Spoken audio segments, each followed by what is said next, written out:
Om.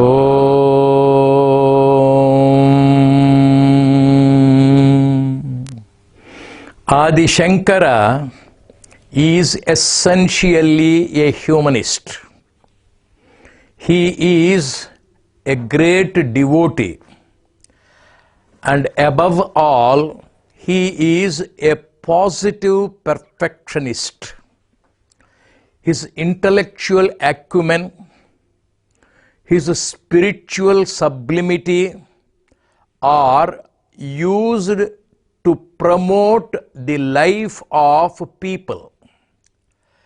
He wanted himself to be useful to the society.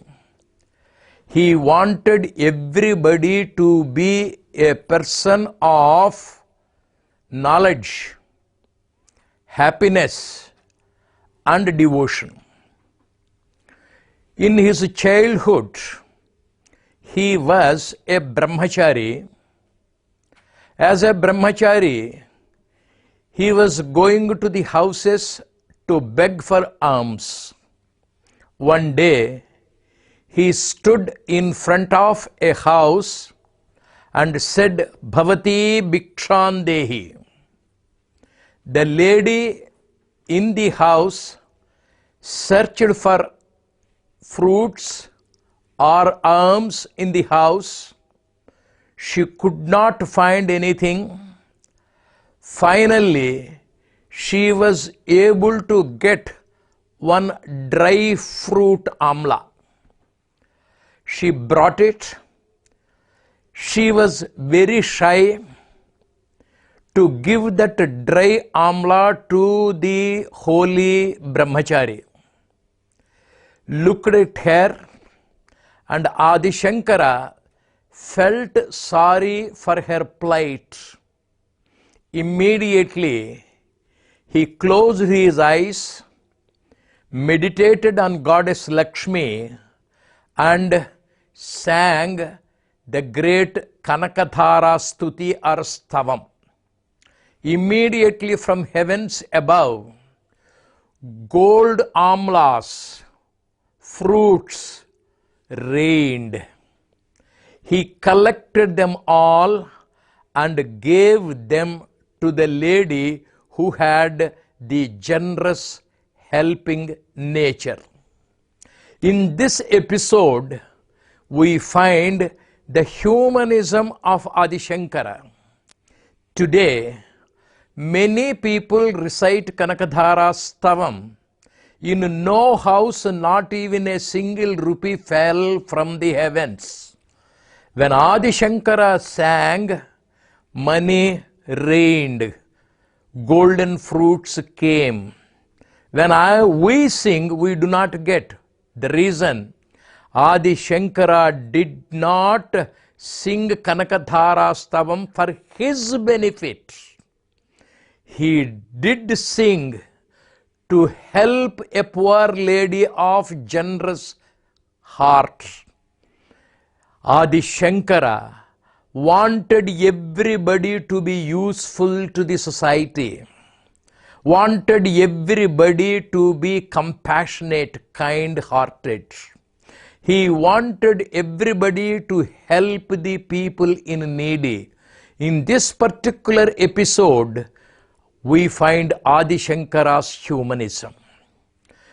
Many people say that he is an intellectual giant who has given the Jnana Marga. He has equally given the path of devotion. Hundreds and thousands of stutis, stavams, prayers have been given to the society. He is himself a great devotee.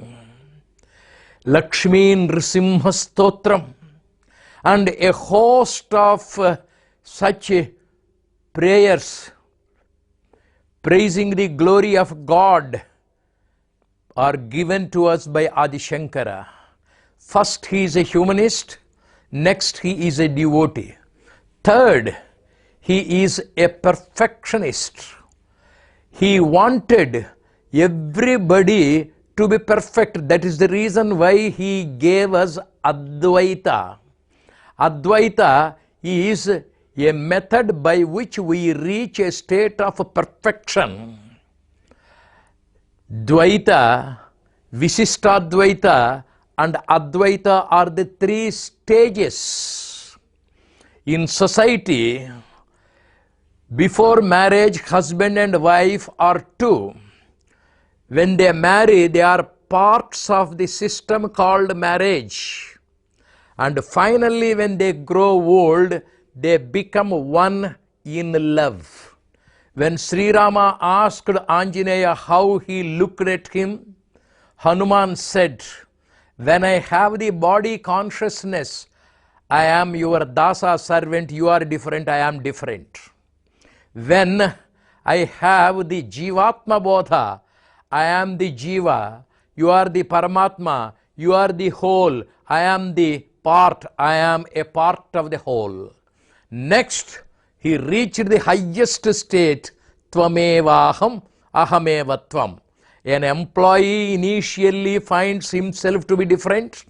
Next, he becomes a part of the organization. Third, he identifies himself with the organization.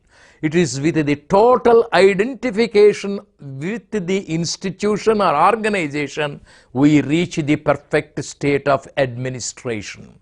And Buddhism was Sunyavada. Adi Shankara is a positive Paripurnavada. When everything is removed, neti, finally there is a nothing according to Buddha. And Adi Shankara says, there remains the fragrance. When the onion is peeled out, nothing remains, but the smell remains. Similarly, when Netivada is taken, ultimately one thing remains, Atman, Brahman, Bhagavan. Therefore, Adi Shankara is called Prachanna Bauddha to some extent. Buddhism is to preach Shunyavada. Adi Shankara is to take us to the highest state of spiritual sublimity, Brahmatvam, Advaitam. Advaita is perfect state. Advaita is the sublime state. Advaita includes your devotion. Even to have the Advaita Vasana, Bhagavan's Anugraha is needed. Adi Shankara is the supreme person, useful with his Advaita to be practiced in reality. Advaita is practical Vedanta. Hari Om Tat Sat. Thank you very much.